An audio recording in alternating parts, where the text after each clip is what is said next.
Perfect. Hey guys, welcome back to Jacob V Weekly. We want to start like we do every week by reminding you to check out Caddyshack of Hamel, Illinois, caddyshackil.org. I am joined today for a very special treat by my lovely and elusive and mysterious wife, Keenan.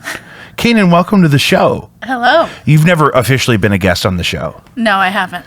You want to talk into this? Okay. Yeah. Talking into it. The closer, the better. I'd like to donkey lip it. I'm not going to do that. Okay. It already sounds better, though. You can hear the difference. I can. And one of the first reason why we're here is because it's the 10th anniversary of our very first date. It is. It is. Isn't that great? It is. Is that too loud for you in the headphones? No, it's fine. You have control over that. Yeah. I could just change it if it is. No, I'm good. Okay. And so it's a very special occasion. Any regrets? No. 10 years down the line? No, not really. Isn't that amazing? It is. I mean, maybe I should have some regrets, but I don't. One thing that I do love about your wisdom is that there's a lot of people I know who don't know me don't know me before I quit drinking. You know what I mean? And some of the chaos we used to get into. Oh, so much chaos. We are not. I'm having a kind of out of body experience right now. Why? I feel like this is weird that you're a real person. Yeah, I and am. you're here. Yeah. It's because you've never been here. Yeah, I've never been here before. I'm having that feeling. This shirt is so soft. It is very soft. It's also very hot. It's a hot shirt. It's a hot room. Shirt. I didn't mention it. Yeah. Feel free to whip that bad boy off at any point. No, I'm good. Are you doing the thing Sam does in the airport where he'll just wear a hoodie and then nothing else underneath the hoodie? No. I have an undershirt on. I just don't want to expose my shoulders right now. No, I hear you. Who does anymore? I haven't seen my own shoulder in a minute. That was not a command, but I appreciate you so much. I always have that guilt. Anytime someone does something considerate, I'm like, I don't deserve it. No. Why would you do this for me? Am I getting fired? No, I'm good. Every time I see, this is exactly how my brain works. I went from that conversation to, am I getting fired? I have a text message. Yeah, your anxiety about getting fired just because you actually took some PTO time is a little ridiculous. Well, it's, anyway, let's talk about our first date a little bit. Okay. That was certainly not our first meeting or our first time even hanging out, really. No. However, we went to high school together. Right. So where should we start? I don't know. Where do you start? So it's the anniversary of the first date. So let's describe the first date a little bit. We went to Cafe Mochi. We sat upstairs. Did we? Yes. Yeah, we did. In that first dining room upstairs. And we had, we were behaving and that I don't think we were drinking there. No, we went to Carson's later on that That was night. weird. That was unnecessary. We met up with Tim. It was fun. And, who was in our wedding. Yes. And, but he's been on the podcast. Was that at Cafe Mochi when we had that roll that reminds us of KFC? I think it was. I feel like we kind of went whole hog on the sushi order, even that first time. Well, because that was after you did the bang bang in one sitting at Gingham's in That's St. right. Charles. We had hung out the previous weekend, and I made you watch me eat steak and eggs and a whole chili mac, a whole entree-sized chili mac at Gingham's. I was trying to run away from St. Charles, and the first things that we actually did together when we started actually hanging out was go back to St. Charles. Yeah. Well, it was Oktoberfest that weekend. Yeah. That's a huge deal. Is that this weekend? Did that already happen? It was a couple weeks ago. It was a couple weeks ago. Yeah. Good. I see. I'm off the circuit. I think I saw O'Fallon Brewery is finally liquidating all their assets. They're done, and they had a really popular pumpkin beer. Yeah, they had a good run. They had a great run. Over a decade. But also, we'll get to this. That just the rash of closings in the food and bev industry locally this last couple weeks has been insane. Yeah, Urban Chestnut, the Armory. Yeah. Urban Chestnut? Yeah. Mm-hmm, bankrupt. Over off Manchester? Yeah. Wow. Filed Chapter 11 bankruptcy. That's different. Are they leaving? Because Guitar Center did one of those things, and that's like, Yeah, Guitar Center does bankruptcy like Donald Trump. I don't know how Literally. they're like, just light it up. What are you talking about? Order under Chapter 11. Yeah, I wonder if they're going to reopen up after they go through all the legal stuff. But yeah, that's Yeah. what I've heard is that That's they're crazy. closing. Yeah. And you and I have a history of over ordering sushi. Oh, yeah. I was really worried on our first date that you weren't going to talk to me. Well, yeah, that's kind of, that's always been my worry coming on your podcast, that I wouldn't actually talk. I would just kind of sit here and let you talk, which typically works out for us. But also, and it's just you and me, sometimes you don't shut the fuck up. Well, that's true because I don't talk any other time. But I learned that I was already kind of committed by the time I figured that out. Yeah. I realized, oh, she doesn't just talk whenever to anybody like I do. No. I She gotta be talks- comfortable with you because I can Yeah. say some stupid stuff. Yeah, that's the thing too. And sometimes, you try to guard your emotional reality from your public image in a way that I think is really smart. But I'm also part of your private life. So Yeah. I'm surprised you even wanted to do this. Not because you're not supportive of it, but just because, like I've worked in places where there's certain people that work behind the scenes that don't ever really want to have any FaceTime with anybody. You know what I mean? Because they want to be separate from the inner workings of the thing. Well, that's definitely how I am most of the time. Yeah. I mean, at work, I'm the behind the scenes person. I'm doing the branding. Somebody else can distribute it. Yeah. I'm the one, writing the stuff for other people to say. Yeah. How come you don't write more for me to say? Because you got plenty to say already. Oh, that's so nice of you. Isn't she great? Beautiful, wonderful. Lucius, you were in our wedding. Yes, I was. And so you've been here for the whole journey and that whole thing. And so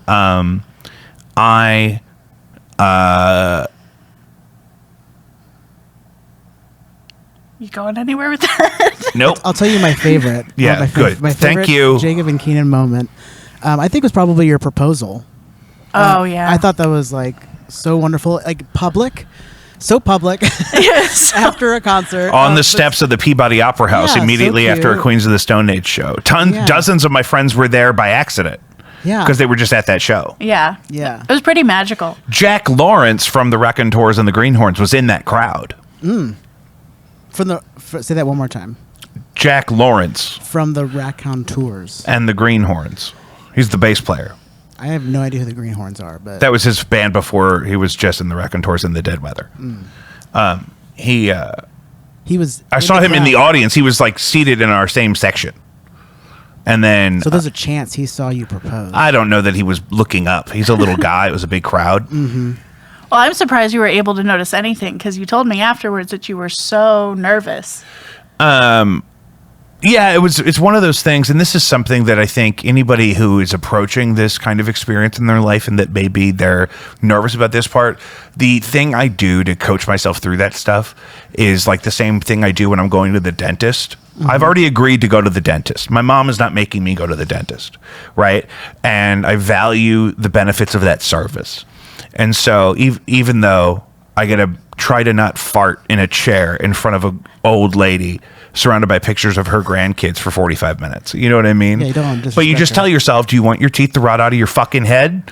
No? Good. Then just fucking don't fart on the lady for 45 minutes, please. I need to know why it's so hard for you to not fart. It's because Right? it's warm in there. The position they got you in, I could really work some out on one of those chairs at that angle, but I don't. I resist because I want clean teeth. Yes. And so it's the same thing when you've planned the perfect proposal moment. You're not going to go all the way up to the precipice and then not jump off the thing with the parachute or the bungee cord or whatever the thing is you're doing. Yeah. You're not going to get up in the plane to skydive and then say, you know what, I'll just ride back with you. I think I'm good. I know it was $1,500. I'm just going to ride back with you though. Yeah. What if that's not an option? You know what I mean? What if he had another stop to make? It's got to leap and the net will appear. He didn't plan on having any passengers. Mm-hmm. You don't know where he's going. I was going to kamikaze this right after this. He said, actually, you don't want to go where I'm going. You're going to feel a lot safer if you jump out of this plane. It's one of those things that it was just like I was nervous and I was kind of hesitating. And my friends knew the deal that we were with. And then we had other friends who were going to be there to pick us up because we had gotten dropped off because we lived not far enough away to really have to worry about all that parking. Well, and the sweetest thing is you asked my dad beforehand. You were very old-fashioned about that. Very traditional. Yes. Well, it was an elaborate wedding I had in mind, and I just wanted everybody to feel included and on board. Yeah. You know what I mean? And so we went to breakfast at the boardwalk in Webster, in Old Orchard there, and had the pancakes and whatnot, and I had a beautiful diamond. Do you have it on?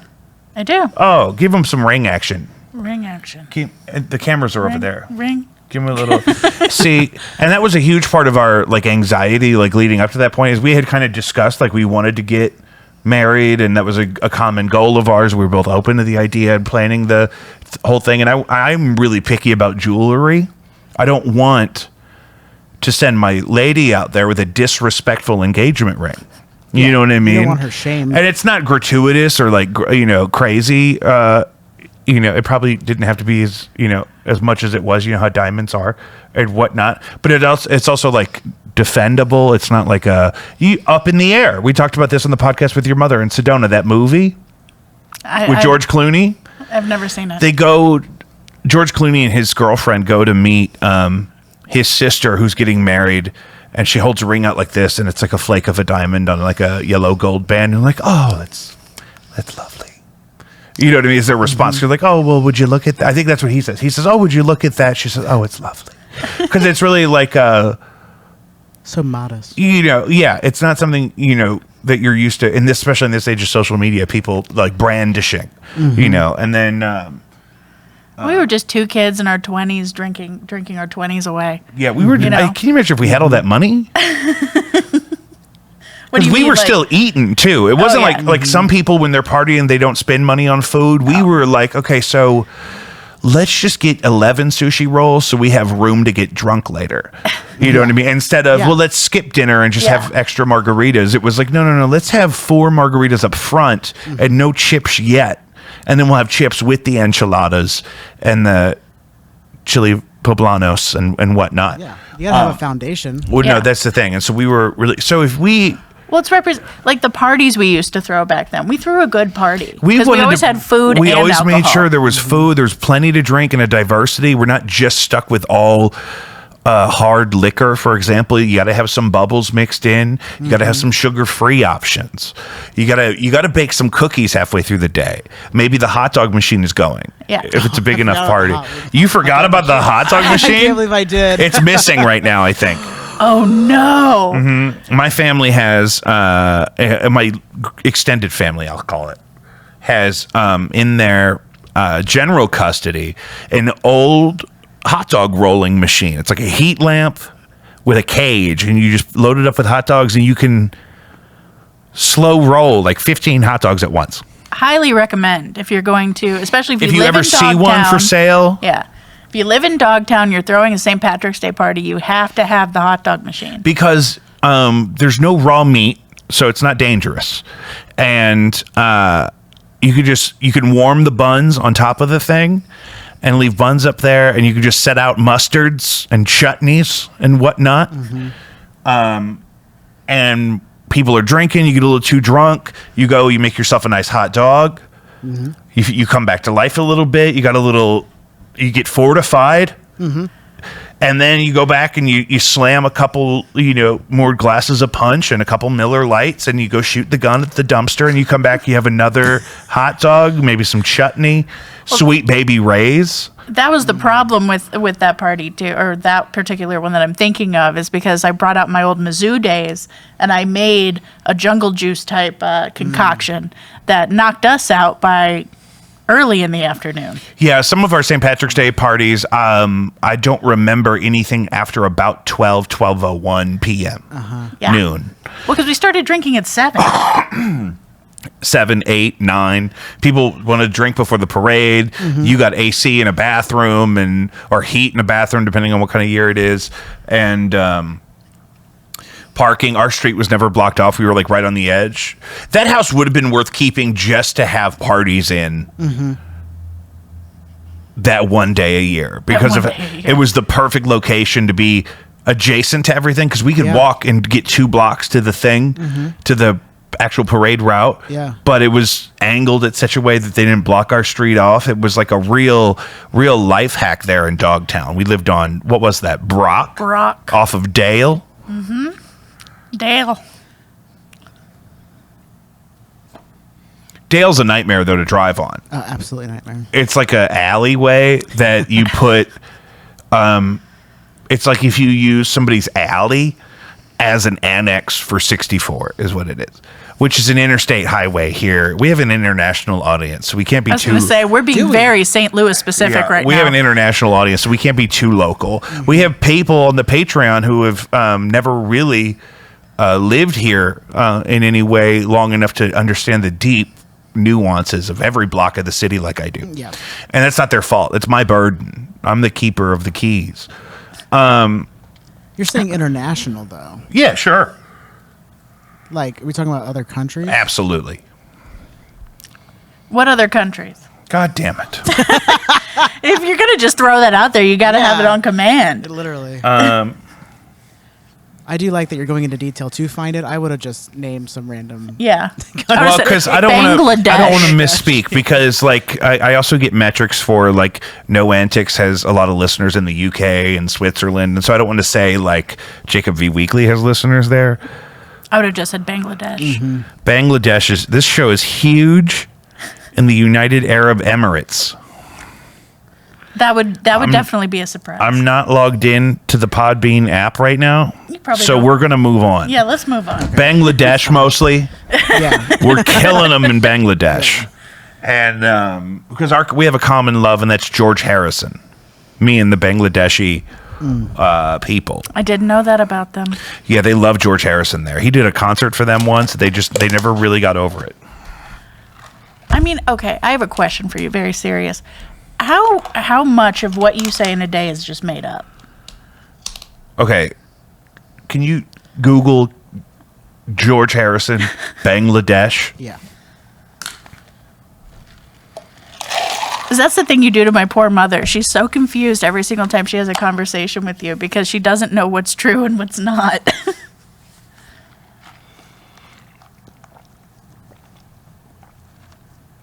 Yes, definitely happened.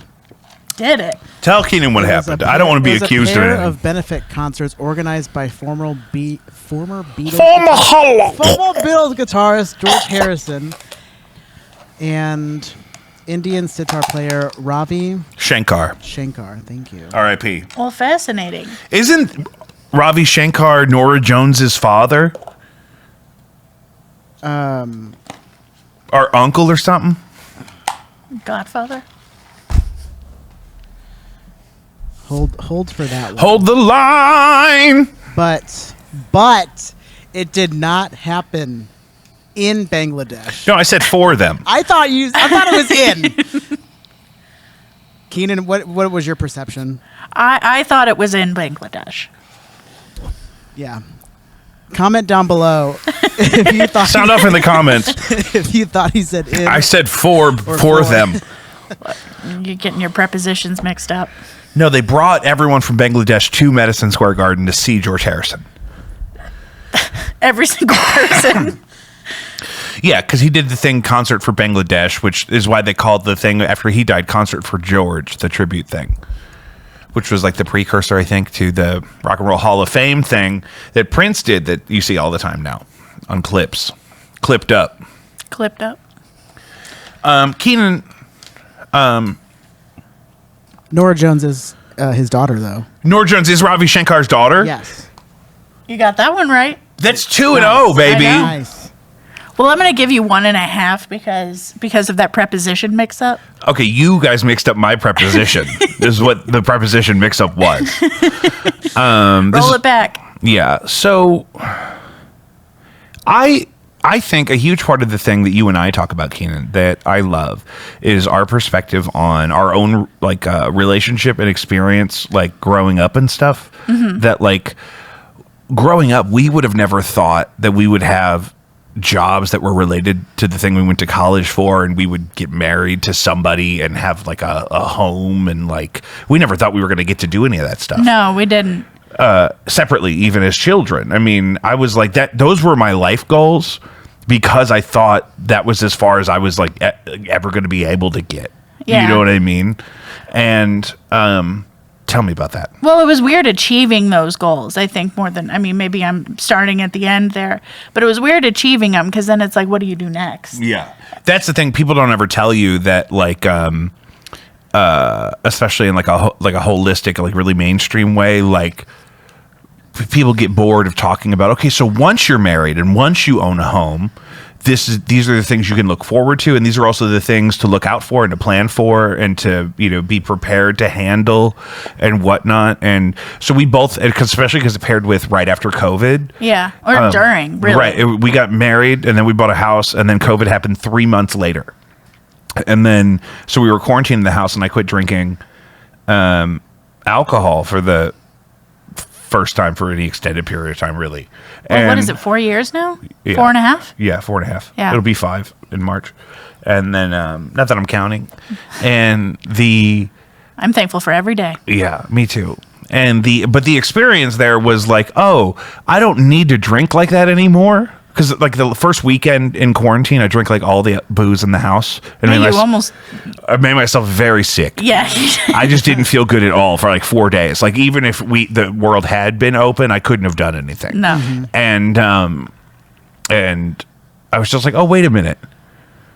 Having that extended period of time to be that hungover and not be forced back out into the cycle of like go to work, then get drunk, and then go to sleep, and then try to go to work again. I was like, wait a minute, maybe I don't need to do that anymore, because I was doing that because I was so scared that I was never going to be able to prove my value by achieving those very normal things that people set out to achieve. Yeah. And I think a big part of that was you being so patient up until and then throughout that process of, you know, you kind of gave me a lot of space to figure that out. Well, and I'd kind of gone through my own thing with, you know, I was taking a medicine that I couldn't drink with. So I'd already kind of gone through my whole, you know, disconnecting myself from drinking every weekend. Yeah, and doing the things habit like of that. it. Yeah. So, yeah, and so when you were going through it, I could relate, but I also was like, this needs to happen because you were going to kill yourself. Yeah. Not to be dramatic, but No, but I mean, just physically, it also felt like that. Like Yeah. that last week hungover like that. Like I was just like, physically, my body is telling me, chill out. But then we had to completely kind of figure out who we were and what we were going to do from then on, because before then, you know, we were very much, you know, we would go out every Saturday. We would, you know, and then the We whole would get world mad shut that down. And restaurants wouldn't open at 10 for us to have lunch at 10 so we could start drinking at 11. We had that problem on your birthday one year. Like we couldn't eat early enough we went to Olympia. We ended up going to Olympia. because I think they opened at like 10:45 or something. They opened a little earlier, and we were like, we have to start eating immediately because we've already started drinking. I was We going have to say, get- we started taking shots in my house. Yeah, I think tropical liqueurs contributed a great deal to me realizing that, oh, alcohol's a problem, not a solution. Yeah, your first time having Trops when we went to Colombia to visit my cousin was definitely an experience. Because they have one. I mean, if you're familiar with Trops, they have something called the Silver Bullet, which is Everclear and lemonade, essentially. Oh my God. And I told him, it's like, I always mix a little Silver Bullet in with something else. Yeah. But you never get a full extra large Silver Bullet. Well, he was like, bet. And so he did. And then he drank the whole thing while we were still at Trops. Then he's like, I'm not done yet. Grabs another extra large Silver Bullet. We leave Trops with it. Later on, he is sitting at the kitchen table, my cousin's house, eyes like blinking and crossing, and he's just kind of swaying. And he's sitting down. Yeah. So you didn't know how to handle Trops from the very beginning. Yeah, and then they opened one here in Soulard, and we would go, and even when they stopped letting you leave with it, we would sneak it out and like stuff like that. And so we would go. They would open at 11, and so we would go there before we went to like something else, a family barbecue or somebody's something. And so we would show up with like Lil Wayne. We'd show up with big styrofoam, unlabeled styrofoam cups, and then would be like awkwardly fucked up. I remember one time you were blackout drunk helping my grandmother make something in the kitchen. I know, I remember. I was helping her cut bread. and And then fucking, it was bread? It was bread. She put you in charge of cutting bread. Cutting bread, and I'm sitting there. I have my extra large drops, and I'm like, I am way too drunk. I knew Keenan was hammered because she looked so happy, and she went up to my grandmother in a big house full of my family and said, "Can I help with anything?" And I said, "Keenan's gone. We got to get her out of here." There's no way my wife would do that in her right mind. She's full of demons. I'm full of demons. At the moment, you were full of demons. I feel like I was very free of my demons. They were waiting in the side. Yeah. Yeah. You know, I was going to think about the bread cutting later and be like, yeah. Should I have been cutting bread? No. We also, I think, spent that time building a place where we could cope with our anxiety and kind of recover and restore ourselves separate from having to get blackout drunk. Right. We couldn't really do that when we lived in a house that was so much smaller, or when we had less control over our, immediate kind of surroundings. So I think that really helped. Having our own home. Yeah. We were very lucky. Yeah. My God. We just kept filling it with dogs. Yeah, dogs, and I still have the 2 cats. I got to get cat litter on the way home. I'm so glad you said something. I think I'm going to get a sarcastic amount of cat litter on the way home. Maybe. I mean, they need it. They're big cats. So, serendipitously, today we also had an appointment on the anniversary of our first date where we got to do... Well, what do you want? I guess you want me to say things? This is your show, man. So it's finally, officially in a place where we could officially announce we are expecting. We are. They just let anyone have a baby. They just let anybody have a fucking baby out here. Sitting here talking about our drinking days. And, which are long behind us, and we've made room in our life for a precious infant. I know. Wild. Do February 17th. Yeah, at the latest. At the latest. At the latest. Could come anywhere, any couple of weeks before that, if it's getting too big. We don't have to go into too much detail about any aspect of anything really necessarily, but it's been a journey. It's been such a journey. Yeah, because we decided that we wanted to start a family a while ago. This wasn't just something that this wasn't a surprise. Yeah, and this is a big part of and the reason we've had to kind of just build up to a point where we could officially announce it all of the sudden is because we had to kind of wait until you get to the point where you can collect enough data and you know that there's a real healthy functioning baby in there. And that's not just because we're, overly paranoid. I mean, this is a journey that we thought we were going to take over a year ago. 2 years. Was it that long? Mm-hmm. And then, and we never made it as far in the process as we are now. And so, our kind of reluctance or hesitation to be more open about it, I think, was in part because of that, because we've both had so much anxiety about that. And this is, alluding to something we were talking about a minute ago, that there's things that adults don't teach you to prepare for. And one of those things for us we learned is that, we've never heard people having meaningful discussions about how to handle what's the preferred nomenclature? Which aspect of it? I mean, the infertility aspect of it, or the miscarriage? The loss, yeah, the loss of it. Yeah, I mean, they don't really, because I think so many people go through it and not very many people talk about it because it's a very complicated, you go through a lot of very complicated emotions. Well, yeah, of course it's obviously a bummer. So people are going to resist digging too deep into anything that they feel like, that's a bummer. You know what I mean? And, but it's really a disservice because you don't really prepare people for how to live through that.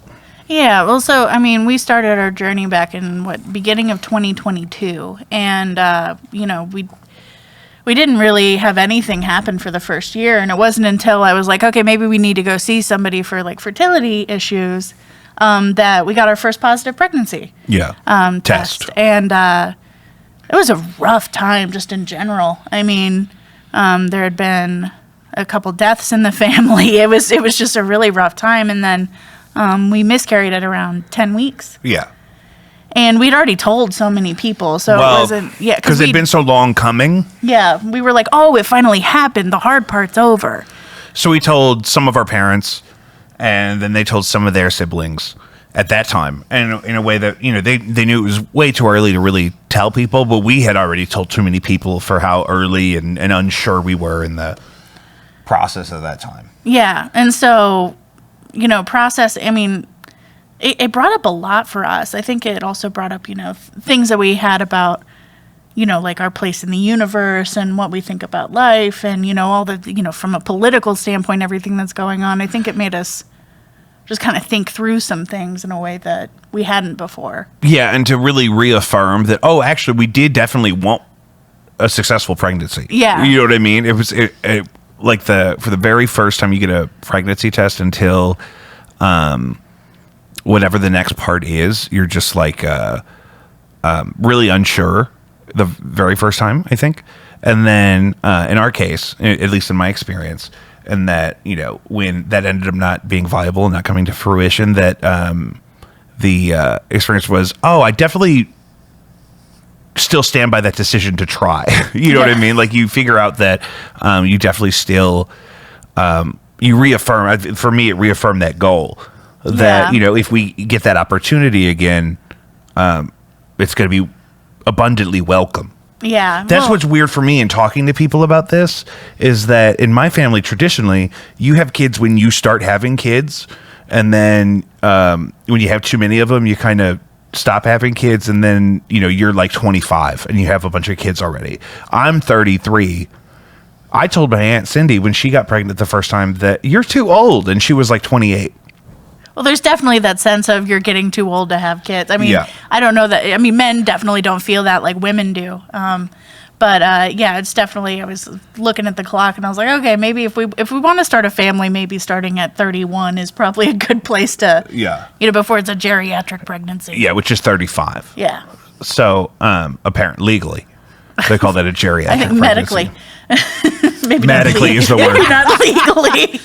In the court of law, 35 is a geriatric pregnancy. So that was a big part of us. We talked about this months ago, about you coming on the show. Actually, even probably longer than that, even before we had a new positive pregnancy test and this whole journey we've been on recently.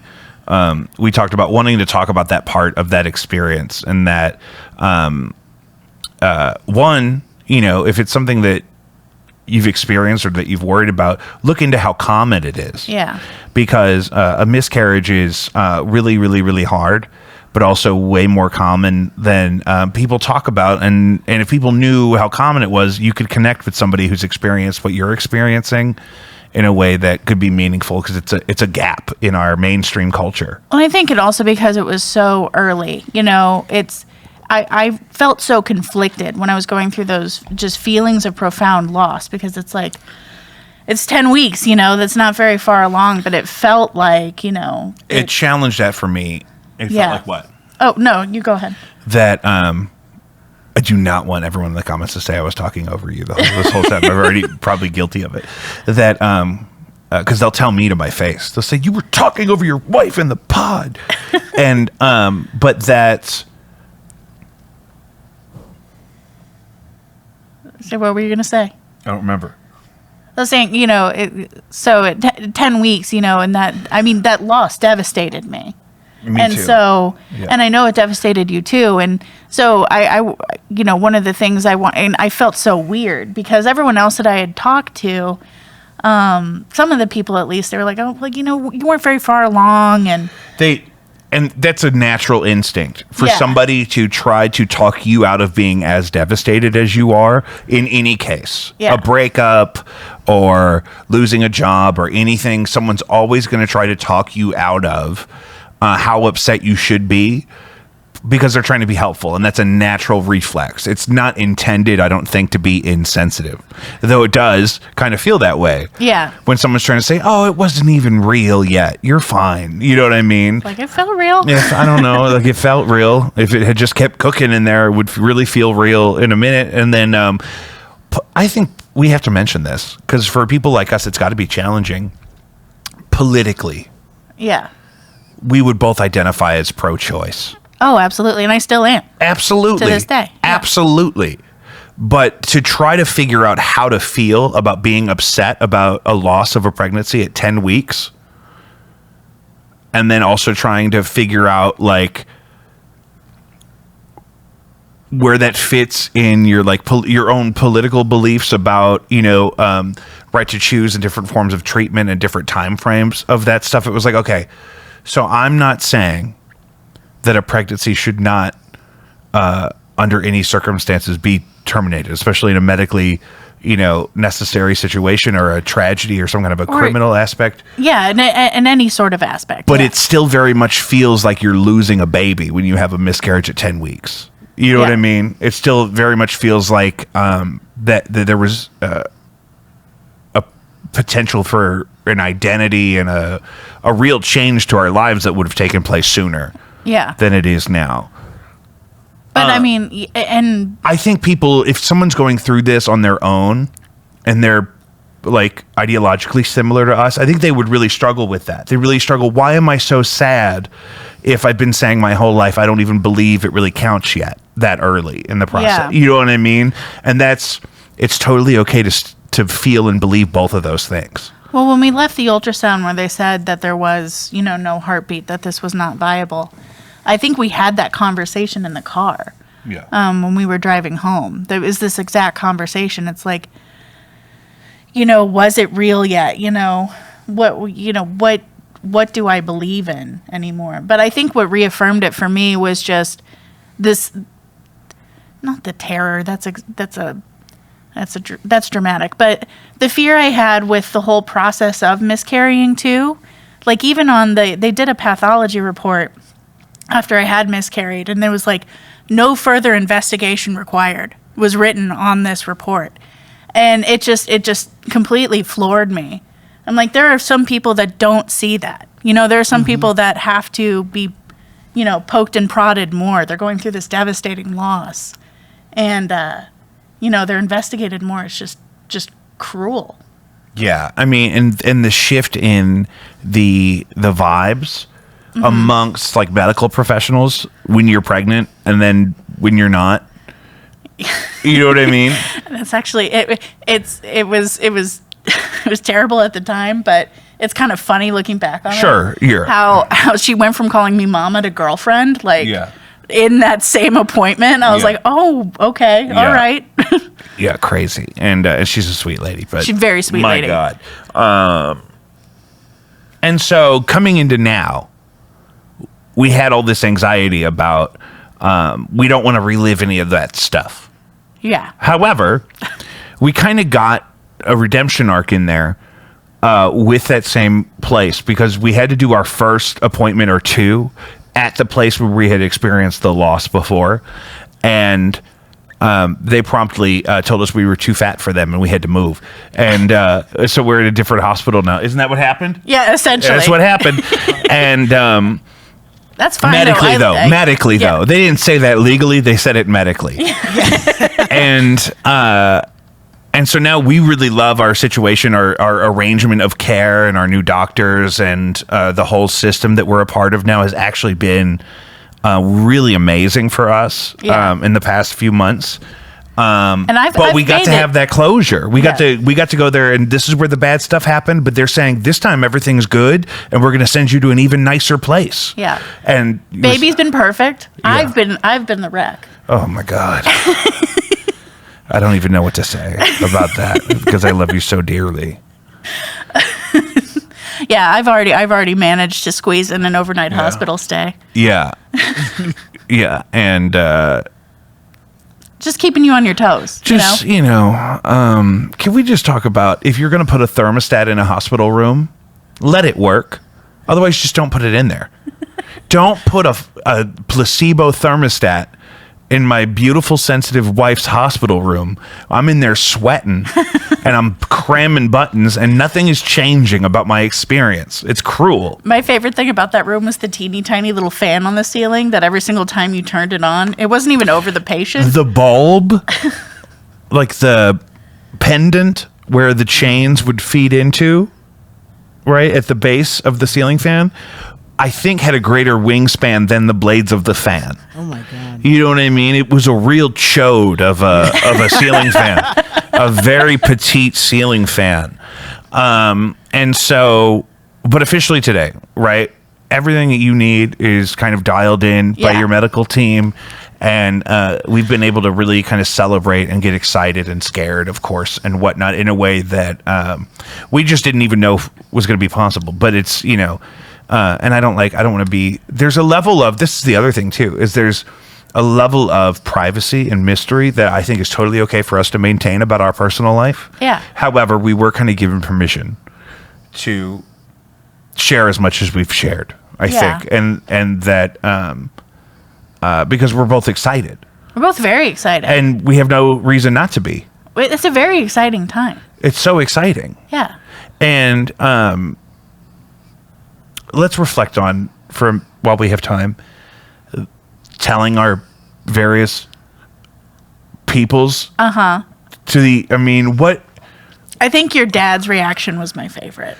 that's so great because he really had no idea. Can Yeah. you tell me about how you witnessed it? Because I had to be facilitating it. Yeah, so we went over to their house. They, where do they live now?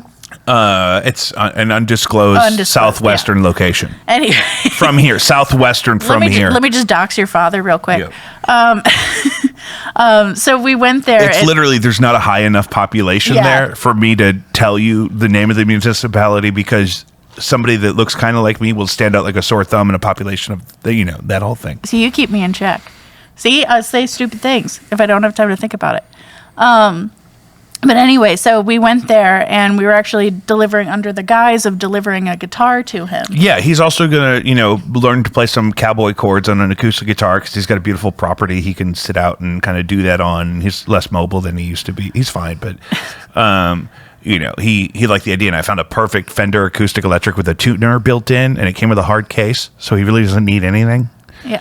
And so we were doing that, Yeah. delivering that. Delivering that. And so we'd also, did we get an ultrasound that same day or maybe a couple days earlier? I can't remember. It was like that week, or it was probably a couple days before. Yeah, so we brought that with us, and so you went and you, I guess, you grabbed the guitar from him.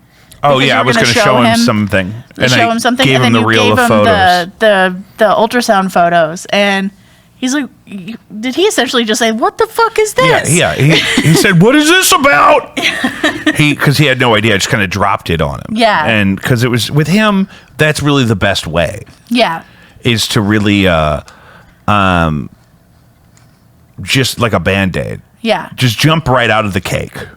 Well, it just warmed my heart just to see how excited he was, and he was like giddy excited, and not that all of our parents weren't. I mean, your mom, what she had to pull over on the side of the highway because you just sent her an ultrasound picture over a text message. And it was hard because some people hadn't known about our previous experience. So it was just good news, and then we had to give them that, well, there was bad news once upon a time. Yeah. Other people, like my mom,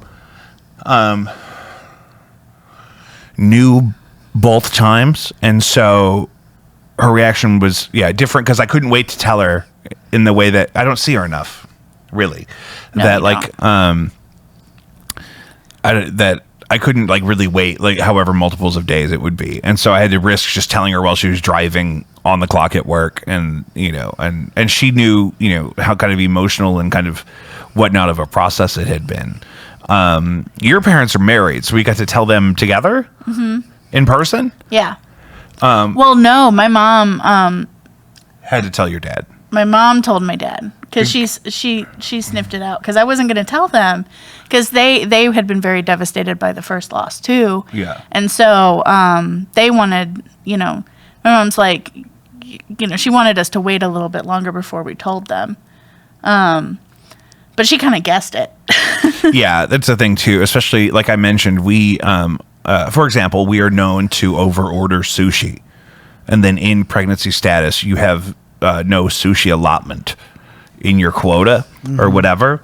So things like that started emerging to people that we're close with very quickly. Things like no alcohol, not even the aperitif as an appetizer at John's restaurant.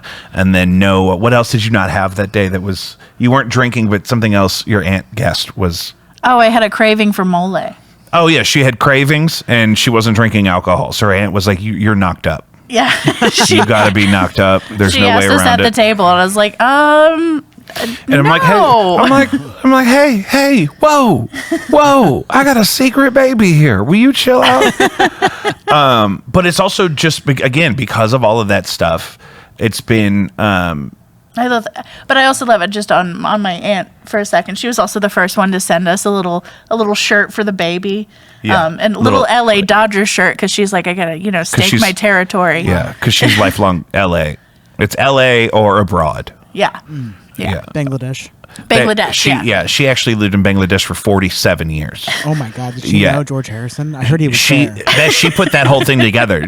George Harrison had never heard of Bangladesh, and she said, "George, have you heard about what's going on in Bangladesh?" And he said, "No, Karen. Tell me about Bangladesh."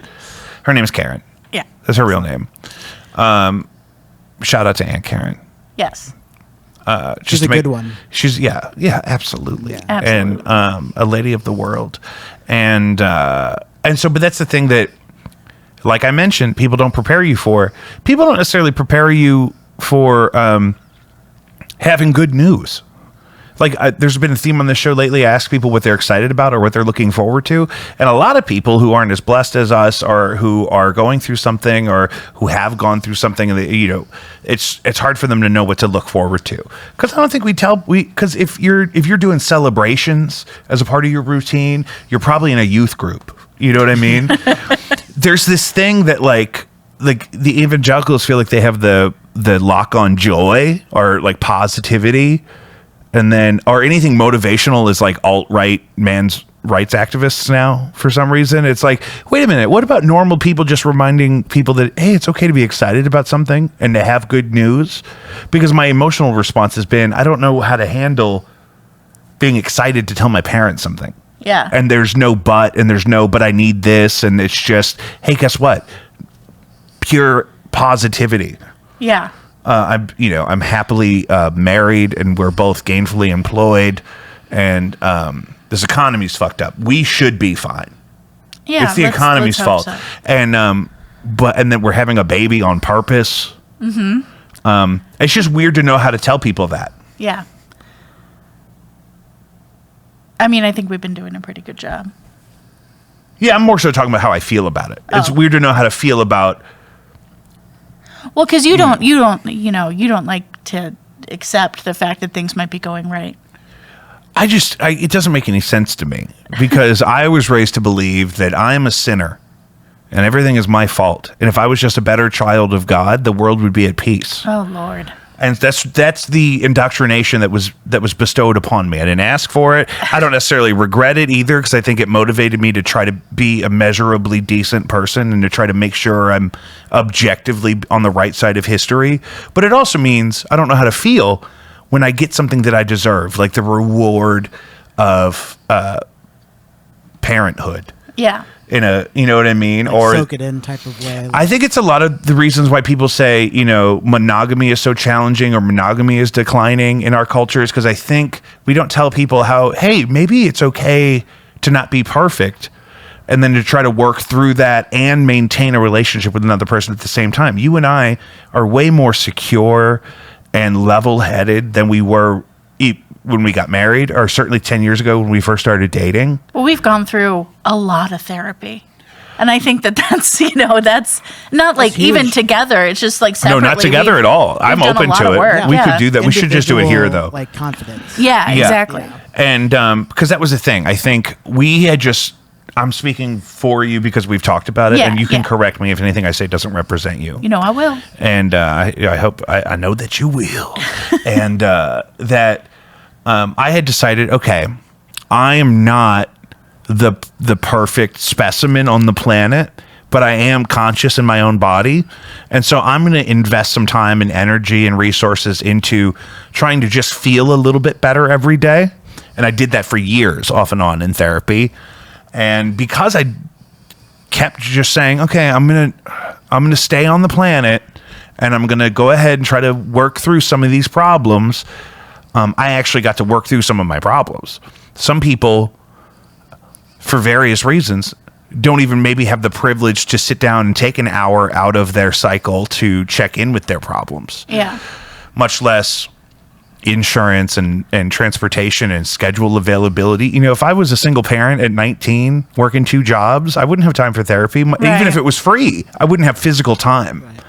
We're very lucky and privileged in that sense. And so we decided to use that privilege to try to, you know, better ourselves in some way, because I think we also thought other people were going to be doing the same thing.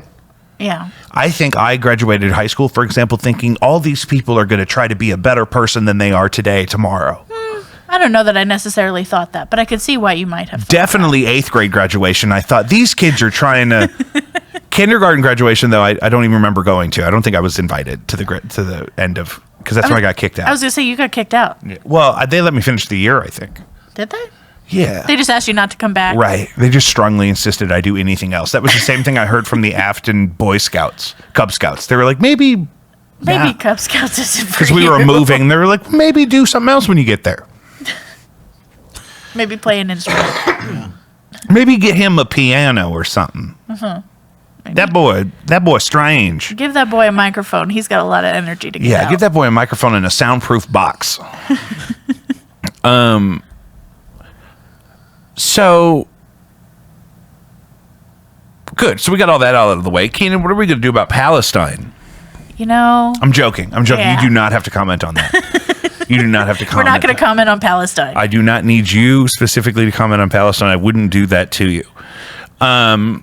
So just in general, We got real deep right there. we did, but I think it's important. I think Yeah. because we're so deep So too deep. in love. Yeah. I see what you did there. Yeah, I'm absolutely. glad, Lucius, I'm glad you caught on to Yeah, that. absolutely. Before Keenan totaled her Corolla, she had the Too Deep Make America Too Deep bumper sticker on I there, did. and she got sideways looks at all the time. People were like, "Is that a Trump? That's not a Trump sticker." Especially people that would then see her, because Yeah. like a girl in a Toyota with purple hair doesn't usually pick up the Trump sticker. I'm not saying she shouldn't or couldn't. Yeah. Just doesn't usually. Well, it confused some people at my place of employment for a while there. Yeah. Because I- some of them are of that persuasion. Yeah. But then, but no, for a fact, she must not be. Yeah. And so then they see just that iconography on that sticker. I can't believe that Trump has been around for Do you know how so long ago that was? That's like what? Lucius, that was 8 years ago. 8 years ago? That Yeah. was 16. Yeah. That's crazy. Make America Feels like a Too Deep. lifetime. Maybe I'll do another batch of those and we could sell them on the page. Well, because it was okay to make that joke at the time because everyone still thought of it, It was as so a joke. absurd. We knew Hillary yeah, that Clinton was was- going to be president. Yeah. This is nothing but a funny meme. This whole political campaign is a meme, and so we're going to make America blank anything you want. Right? Yeah. Again, or still, I saw one in a leather store in Jerome, Arizona the other day that said, "Take America back." Oh yeah, Woof. that's the new slogan. Yeah. Take That was 'em- on that T-shirt we saw. That's the new official slogan. Yeah. So they had official Trump merch at the leather store in Jerome. And who has it? Who has it? I want to know. Who has it now? Because it's not the opposition. I don't think I'm allowed to tell you who they would say has it now. Yeah. This camera's going to last longer than the other one because of the SD card, so I'm going to move our angle here just so we don't Alright. lose Are we any. taking it back from P. Diddy? Yeah, right now P. Diddy's got the country, and well, that's what's so funny about everything that's going on everywhere in the world all at once is that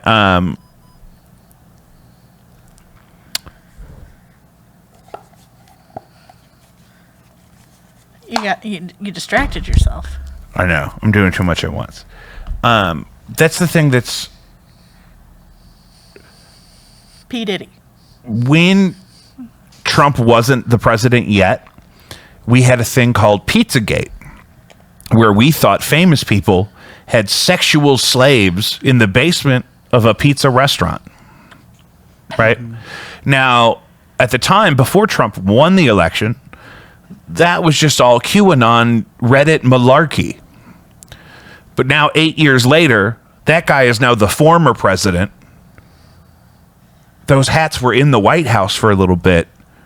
And now P. Diddy is a sex monster. Are we surprised? Not at all. Yeah. Not at all. And I believe anything they want to say about Clive Davis turned him into that, because I remember Clive Davis bragging about having sex with Janis Joplin before she would sign a record deal with him, and made it seem like that was her idea. But also, she's been dead for 100 years. At least. And he's not dead yet. And so it would be so easy. Nobody that would be an advocate for Janis Joplin who knew her in her life is still alive to go on VH1 Classic and say, Clive Davis, actually, that was his idea. And it was predatory and bad. You know what I mean? Yeah, that's, I don't know, the world. Do you keep up with any of the Jaguar Wright stuff? No. I love it. What is that? So that's the lady that she was a singer, and she sang on some Jay-Z stuff. And she's been doing the blue couch thing where she goes and she said, but my favorite thing now is people are doing their impression of her, and they'll say things like, how come no one ever asks why Oprah was eating all them babies like cereal? No one ever asks you why Quincy Jones, whatever, you know what I mean? Yeah. And I have seen those clips on TikTok. Yeah. Because she also apparently, if you only listen to her, like Oprah is like on her way to jail, which makes me feel like I don't know what to believe, because either they're arresting Oprah or that lady is crazy. And I don't want her to be crazy, because she was complaining about Diddy for years, and now they got him, and it looks bad. Looks real bad. There's a new trend on YouTube where when there's a big press conference specifically about Diddy, somebody will, like a news channel's YouTube page, will play just the 30-minute press conference, but on a loop, on a live thing. So you think it's happening right now, but it happened this morning, but they're looping it so that they're your first place to get it or whatever. So I watched that most recent press conference about P. Diddy like 100 times in a row. Like I just left it on. It was maybe 18 minutes of 4 different people giving their perspective on the case and what they're doing on it. And I watched that same 18 minutes over and over and over again. On accident? No. Oh, like on purpose? No. Well, the first time, maybe it was on accident. Maybe the first time it repeats, I'm like, didn't he say this already? But then I'm like, I'm just gleaning all the details. Yeah. And it's hellacious. It's salacious. Baby oil. I'm Baby really oil. concerned. I'm maybe not concerned. I don't know. But I guess I can't wait to see more facts and things about Jay-Z. You know, what they're... She worked really closely with Jay-Z, and she seems to think that, like, Jay-Z and P. Diddy are kind of more like equals in their depravity. Yeah. But I thought she was saying that now that Diddy's out of the way, that Jay-Z is going to take the mantle. Right. Which I think Diddy was way more likely of a candidate for mantle taking than Jay-Z. I don't know that Jay-Z has the... I don't know Jay-Z. Can I say that, guys? People watching at home, I don't know. I don't know Jay-Z. I don't know Jay-Z either. Keenan, do you know Jay-Z? Jay-Z doesn't know me. Also. Can we talk about the meme that went around that Sia tweeted something really weird one time, and if you took the first letter of every word, it spelled out Beyonce kidnapped me? Interesting. And so there's been a conspiracy theory for like 3 or 4 years now that Beyonce had Sia chained up in her own basement writing songs for Beyonce.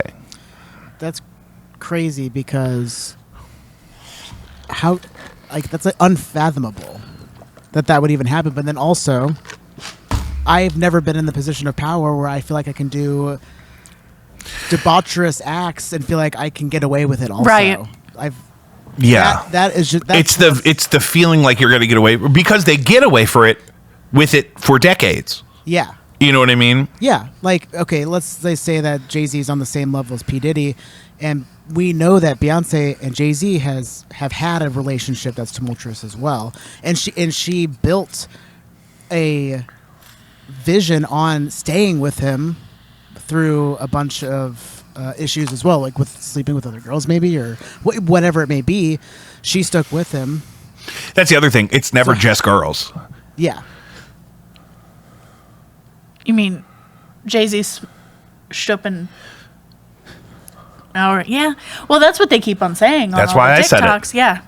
And that's what was weird about the first press conference about the Diddy thing. The guy from New York, the DA from New York or whatever, was saying, he said, women, girls, and others. And others. Like who? Who? Boys, Damon. That's who. Yeah. To have, Grown men. Carl Winslow. I Yes. saw Will Smith. Will Smythe. Smythe. It's pronounced Smythe. I don't know why everyone calls him Smith all the time. He doesn't like it. You know personally. It's he Willie he Smythe. told you that? Yeah, that's because he's from Philadelphia. Smythe. Smythe. Smythe. And so we got to get. So Keenan's having a baby. Diddy's in jail. Both on the same level there. That's you know? those are the two headlines this Scandal. week. It's if you go on Yahoo News right now, it's Keenan and Diddy, not together, two separate articles, but they're trying to optimize the space on the webpage. And Urban Chestnut's closing. And Urban Chestnut's closing, and that's on YahooNews.gov. And apparently some sort of Bird and Barrel operation is opening up again. which We've I- been waiting for years. Yeah. Bird and Barrel closed after COVID. I think it's in Emos now. And then they were supposed to open in the old Bobby's place on Hampton, and that never happened. So, but maybe now that the restaurant industry is as expensive as it's ever been, maybe now's the time that we bring the chicken back. It's what the kids need. Shout out to Bird and Barrel. We played a Jacob V and the Yes Men show at Foo Bar one time. We got bumped to last because we didn't show up for 5 o'clock load in. So, but we had the guy from Bird and Barrel come out. He's a friend of my attorney, Alfred Ludwig, who's been on the show. And dressed as a chicken and hand out bags of, like sandwich bags of chicken tenders to nuggets, the nugs. The Bird and Barrel signature chicken nugs, which are, I think, thigh meat, which is a superior. Well, no, you can get the dark nugs. Or you can I always get the yeah. dark nugs, Yeah. which is whole thigh chopped into nugget portions, I don't know, Bird and Barrel's special. Chicken. wherever it is. Yeah. Are you saying it's coming back? Or you It's wish? coming back. Oh, wow. It's supposed to be coming It's supposed to be back. coming back, but they also closed the Gotham Diner, which is in the old City Diner spot Yeah. over on South Grand. They, the Uncle Bill's on Kings Highway is closing next week. I almost choked to death in there as a child. My Aunt Cindy gave me the Heimlich maneuver, and I puked bacon all over that carpet in there, and that's closing. I got to have breakfast there one evening with Dylan Brady from 100 Gex. Name drop. Name drop. Name drop. Come on the show, Dylan. Everyone loves you. And John blew a coffee creamer up in his own face. My brother. And so, you know, it's just if you are at home cooking something, there's a lot of real estate. If you want to open your own little brick and mortar spot, cook some stuff. I found a salad in the hood the other day that was wonderful. Where was it from? A place called Healthy Habits. I work in an area where there's no Jimmy John's for miles. There's no Quick Trip. There's no Bread Co. There's no like normal things that you might want for lunch. And I found a place called Healthy Habits up there, and I had their chicken, strawberry, walnut feta salad or whatever. It had all that stuff and some more on it, and it was absolutely lovely. And it was like 12 Sounds bucks. divine. It was so good. Big, beautiful, fresh salad. I could tell I'm getting older because if I can get like fresh produce like that, I'm like, ooh, spinach, bean sprouts, a strawberry. A fresh strawberry is like now I understand why it was like the centerpiece of like especially dessert cuisine for so many centuries. For millions of years, people have been garnishing their desserts with strawberries. Millions? Yeah, they found strawberries in the ashes of that. What's the place? Pompeii. Pompeii. Have people been, or have humans been around for millions of years? I have no idea. No. No. Thousands. Thousands, yeah. Thousands. Well, I think maybe hundreds of thousands, but I don't know. Definitely not millions. I mean, But if it's hundreds of thousands, it's like 100. You know, I'm gonna look it up. But I love watching that type of those documentaries. They fall asleep and shit. Like the one on Netflix with Morgan Freeman, Life on This Planet. I think. oh That yeah, one's so good because it goes right from the beginning, and it really trips you out too. Our dog Oswald loves those documentaries. yeah. His favorite thing. He loves Morgan Freeman. Yeah. He doesn't like horses though. Approximately 200,000 years. Okay. So for 200,000 years, people have been garnishing their desserts with strawberries. And I never really got it as a kid because I was like, what if you just had like fucking Gushers or something or Fruity Pebbles? But now, as a nuanced, mature man with a mostly developed brain by now, just statistically, not that I feel developed at all, that now I understand, oh, a beautiful, fresh piece of fruit on a shortbread cookie or something. Oh! Hopefully our child inherits that from you because I've got the palate of a toddler. Yeah, you like food that comes out of a machine. Yeah. You like food that, even if it's heated up some way, before that it's shaped in a mechanism. Like, here's the thing. I will get something fancy if we go out to a restaurant or something like that. Yeah. But just on the daily, I eat like a toddler. Yeah, if she's feeding herself, it's a lot of mechanically separated ingredients, refined, It's, girl bleached, enriched. Which is not good. Great, yeah, it's girl dinner. Yeah, But it's also like, Toddler girl. yeah. I like a good cheese and cracker. You know. Yeah, it's Lunchable. Sure. It's giving Lunchable. It's giving Lunchable. If a Lunchable was a whole fridge, that would be Keenan's like personal fridge. Yeah. And which I love and support and I'm fine with. And I think that's also been a problem. You got to be careful about this, kids. Do you ever find that maybe I'm a little too supportive? Yeah. And how does that manifest itself? I kind of just do what I want. And only what you want, Yeah. exclusively. Well, no, not exclusively. If I only did what I want, I would never do anything. Yeah, exactly. Yeah. So, and I wouldn't have it any other way. But yeah. But that's also going to be a problem because we're going to have a child. And if our child is anything like you and I respond that same way. Well, I'm gonna have. We talked about this. I'm gonna have to be the bad cop. Yeah, I need And you to be bad cop. I've come to that conclusion. I need you to start laying down the law immediately because that kid was already like kind of acting up in there today. Like the kid was being really resistant to the scan in a way that was kind of not frustrating to anybody there, but you know, if their behavior represents me as their father at all, it's embarrassing. You know, I mean, pose for the photo. It's officially picture day. I was gonna say the movement makes me think of you, but the fact that they're not posing for the photos does not make me. That's think not of you. me. I'd be. They don't know about photos yet. That's There's true. going to be so much to teach them. They have your hand. Yeah. Yeah, there is a horrifying picture of the baby's hand, and I gasped because, you know, you could see the lines on my big ferocious baby hand. That's what it looked like. And Keenan was like, well, they're a baby. I'm like, I know, but I'm a man. And my genetic material led me to a place where I have a baby's hand as a man. Yeah. A pudgy little Pillsbury mitten. Those that your mom called you at the bowling alley that one time, DJ Baby Hands. Yeah. I've never thought of you of having baby hands in the first place. I need to come do like a side by side with you. They look regular to me. My hands? Look up close. I'm gonna come over there. Look at these flippers. Get in here. Guys, thank you for joining us on Jacob V Weekly. We want to remind you, as always, to check out Caddyshack of Hamel, Illinois. It's not that they're small. It's that they're proportioned and soft like a baby's. Look, my knuckles recede. Patreon.com/JacobV, JACOBVI.com. Lucius is wearing a No Antics shirt. You can order those online at noantics.bandcamp.com. You can buy music there. We get most of that money. Blind by Stereo has a vinyl record for sale. blindbystereo.bandcamp.com. Any chance we conceived this baby on tour?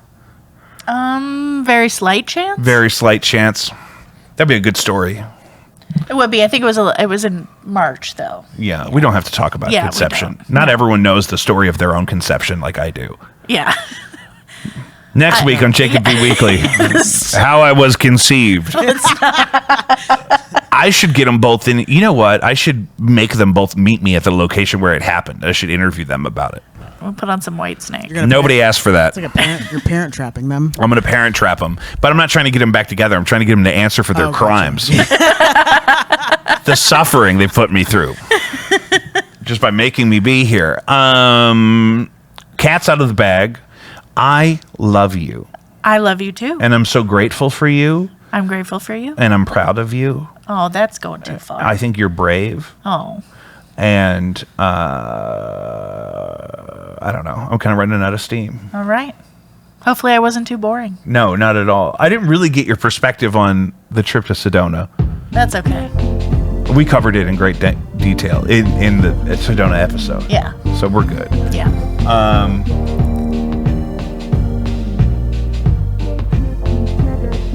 Signing off. Signing off. Sound off in the comments. Jacob V Weekly. We love you. Bye.